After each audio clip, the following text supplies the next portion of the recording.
Are we all good? Yeah, hold on to your phone. Good to go. Hold on to the phone. 3, 2, 1, go! Oh my goodness! Holy cow! And that's 100. That was 100! That was 100 miles an hour! That was crazy. What? And if you want, we can take this a little fast. Alright, go for it, man. No! Get a little G-forces going. No! That's awesome. I'll bring you around. Oh my God! Wow. Give you No. your first experience. No! there. First of many, I hope. That was awesome. That was like a ride. Yeah. That was Better than insane! Disney World. What? It never gets old, trust me. What? So there are... What is good, Osiris here, and this time elevate the game. Thanks. I'm going to do upload every day on this channel at 9 a.m. Mountain Time, and this one's going to double on my other channel, Elevate the Game, with no politics, pretty much a lot of tech and Tesla. Tesla had their Plaid Model S refresh event on the night of June 10th, and it was crazy. This article here is from Jason Cartwright from Tech AU. Today, Tesla held their Model S refresh event where they showcased the new Plaid Model S variant. The event was held at Tesla's Kittle Road, Fremont facility at their newly sealed test track. The Model S now has the lowest drag coefficient of any production car ever at 0.208. And then they detailed the heat pump and the improved thermals. He said it requires 50% less energy for the heating system in the cabin, and it's 30% more efficient in cold weather, meaning that you're not going to have much range loss in cold weather, at least compared to what it used to be on the Model S. Per usual, Tesla's focus is on safety, so this Model S is designed to be the safest car ever, and their goal is to make it have the lowest probability of injury of any car ever tested by NHTSA. Currently, the top 5 lowest probability of injury cars are all Teslas, which is very impressive, and they want this model to be no different. The car is bananas, and I'm going to get at the end here on what this means for common people over the next 1 to 3 years is my prediction. I care about this because I am a Tesla stockholder. I am long on Tesla. I am very high on Tesla. It is very hard for me to invest any money anywhere, including a savings account.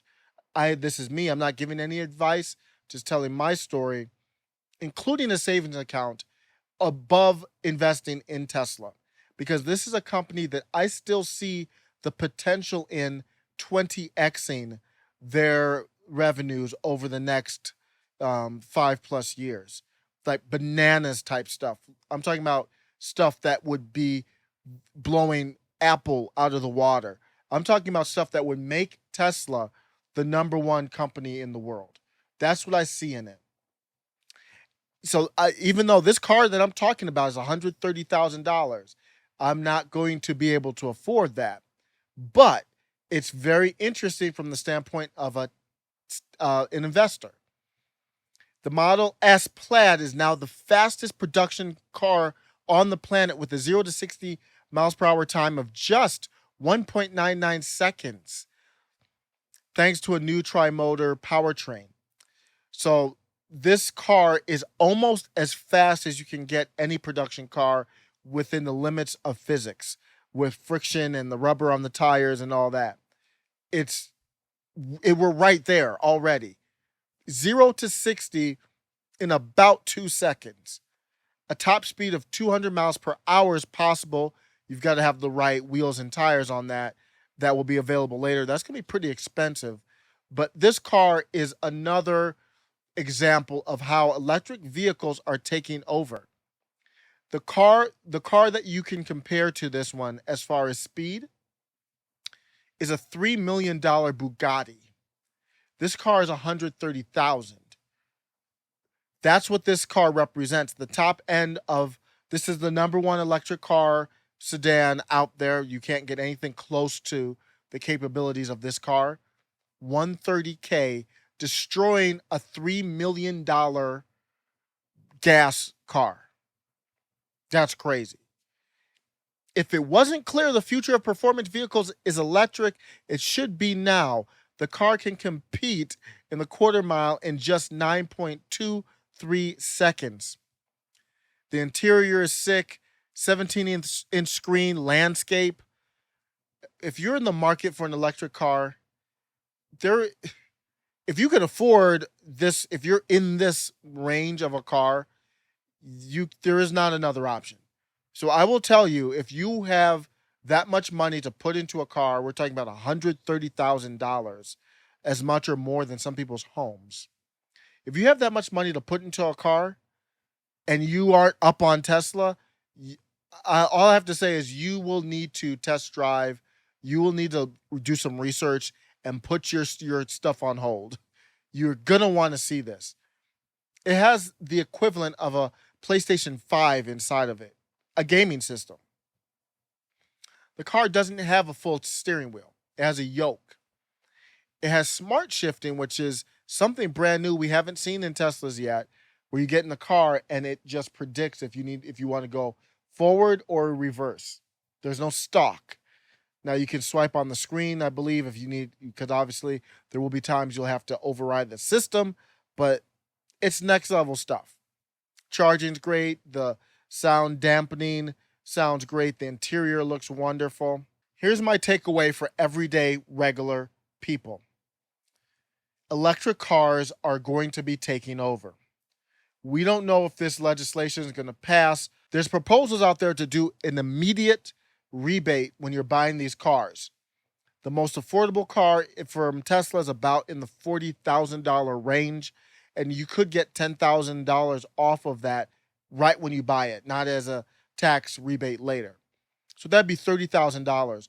When you look at an electric car in that $30,000 range, I would not touch any gas car. If I could afford the $30,000, I would not touch any gas car that's $20,000 or higher.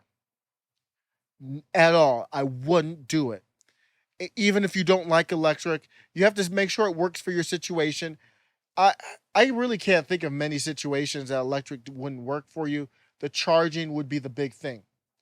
But if you're in a city, if you're in a dense urban area and you don't have access to easy charging, maybe, and you don't use a car a lot, maybe not. The reason why I bring that up is I said, yikes, for people buying used cars, they're going to have to flip them to electric if you have the ability to, or you just have to bite the bullet if you can't. I mean, if you can't, you can't. But you're going to want to have the ability to flip them into electric in probably 1 to 2 years, particularly the used cars, because inflation is driving the prices up. But if you're buying any gas car right now, because how long do you want your car to last? You want your gas car to last, I'm guessing, at least 4 or 5 years. Within that time, electric vehicles are going to take over. If you're buying a gas car right now, you've got to look at this, what's happening in the market with electric vehicles. Because right now, inflation's driving used car pricing up. And when electric vehicles start taking over, I know you see them on the roads more and more often now, the value of the ICE vehicles is going to drop. It's going to plummet. You won't be able to get rid of an ICE vehicle at some point. I don't know if that's in 2 years, but that price is going to slowly decrease. Look at what's driving U.S. inflation. The number 2 thing on the list, used cars and trucks, driving inflation. This is according to the U.S. Bureau of Labor Statistics. U.S. car and truck prices are adding to inflationary pressures. And you look at it, used cars and trucks, all items. So everything's going up, but the used car and truck market is out of this world right now. And in 2 years, electric cars are going to be more and more. Tesla's building factories. Tesla alone is going to be making the value of ICE vehicles just plummet. So if you can afford an electric vehicle, and say it's around the $30,000 range, if you can afford that, I would highly recommend to hold off, see what Congress does. I actually don't know if this is good. This is going to pass. I really don't. So hold off and see what happens. And if you can get in with that 10,000 off immediately, it's something you've got to look at. I'd hate to see people, and I have a gas car right now, and I'm going to be talking to my wife like we might have to get out of this like quickly. So let me know what you think if you're in the market. If you're in the market for electric vehicle, I really would like to hear from you. And even if you're in the market for any car, I would like to hear your comments on, have you looked at electric vehicles? I am very knowledgeable on them. I'm not the most knowledgeable guy in the world, but I can answer very basic questions about how do you charge them, how long it takes, how much it about costs to hook up your car to get a charger in the garage, all that kind of stuff. So let me know what you think. Thanks a lot for listening. Take care.